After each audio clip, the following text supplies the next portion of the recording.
السلام عليكم ورحمة الله وبركاته. ازيكم يا جماعة؟ عاملين ايه؟ يا رب تكونوا بخير. فيديو النهاردة عن التأكيل اليدوي، وطبعا زي ما قلنا الفيديو اللي فات فاحنا هنأكل الكوكتيل. وزي ما نشوف كده، بسم الله. طبعا زي ما انتم شايفين كده احنا اخدنا الفرد الكبير اللي كنا بنتكلم عنه المرة اللي فاتت، واخدنا معاه الفرد الصغير ده. فيلا بينا نشوف مع بعض هنعمل ايه. طبعا زي ما انتم شايفين كده يا جماعة عمال يعمل صوت ويفتح بقه كده، ودي اشارة ان هو خايف. ولكن لما ياكل مرة واتنين من التأكيل اليدوي هيتعود علينا وهيبقى هو اللي بيطلب التأكيل.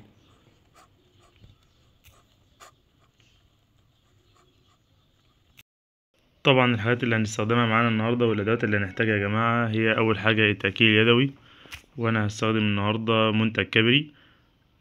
في ناس كتير جدا تابع شكرت لي فيه وقالت لي ان هو بيستخدمه بيبقى كويس جدا مع الطيور، فهنجربه النهارده. تمام.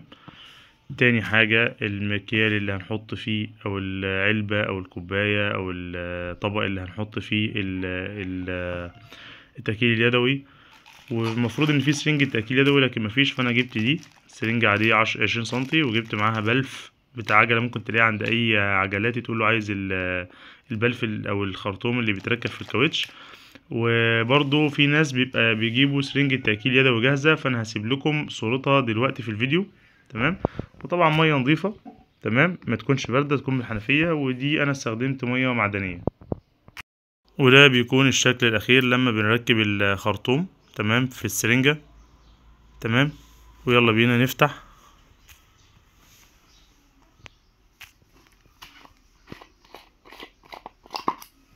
ده شكل المنتج نفسه.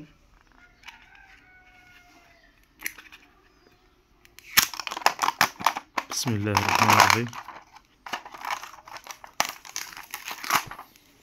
طبعا ريحته يا جماعة عاملة زي الفانيليا كده.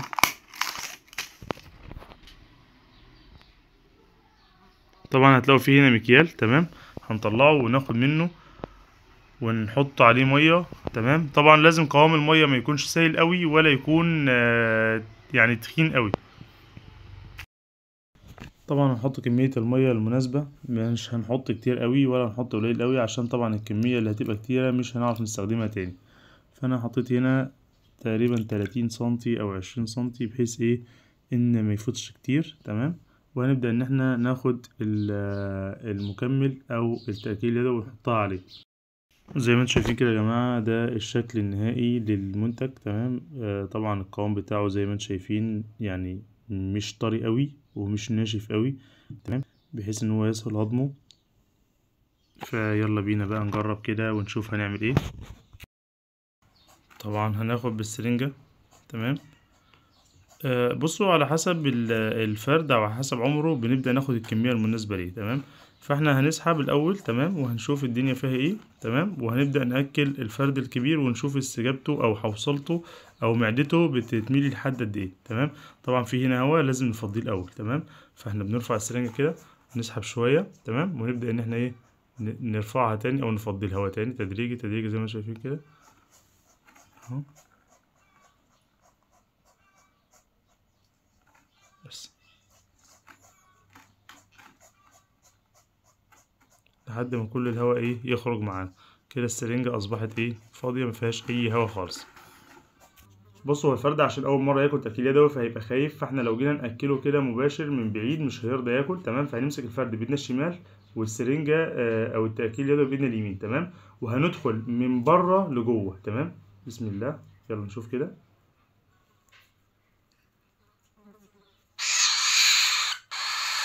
طبعا هو دلوقتي هيقاوم ومش راضي ان هو يستجيب خالص. تمام. ولكن لما يعرف ان التأكيل اليدوي كويس هيبدأ ان هو ايه يستجيب. شايفين؟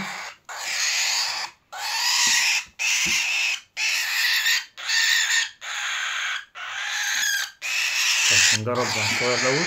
الصغير تقريبا استجابته هتكون أحسن شوية. أيوه بسم الله. طبعا زي ما انتم شايفين كده أهو.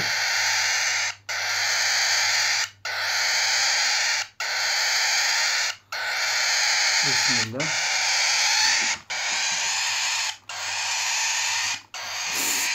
بس خلاص.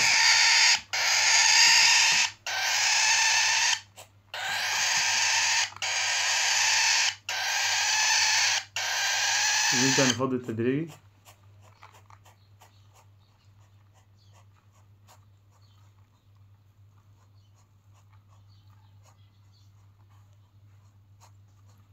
زي ما انتم شايفين كده حوصلته ايه اتملت. ما بنزودش جامد، تمام، وما بنأكلش غير لما الفرد حوصلته تصرف خالص. تمام كده احنا جربنا مع الصغير، يلا نجرب مع الكبير تاني. بسم الله. طبعا الموضوع الكبير ده بيبقى صعب شويه في البدايه، ولكن يعني هنحاول برضو وان شاء الله هيظبط. بس داخلين طبعا من بره لجوه.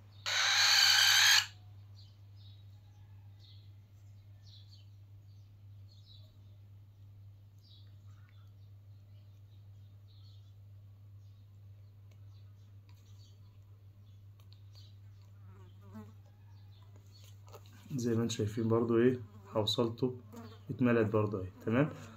طبعا انتوا شفتوا دلوقتي بيعمل ايه وبيصرخ ازاي، ولكن تستنوا بقى باقي الفيديوهات الجايه هتلاقوا استجابته بقت يعني بقى هو اللي بيجي يجري على التأكيل يده عشان ياكل. بس وبكده يا شباب نكون وصلنا لنهايه حلقه النهارده. لو عجبك الفيديو متنساش تعمل لايك وكومنت وتشترك في القناه وتفعل زر الجرس، والاهم من كل ده انك تصلي على النبي. والسلام عليكم ورحمه الله وبركاته.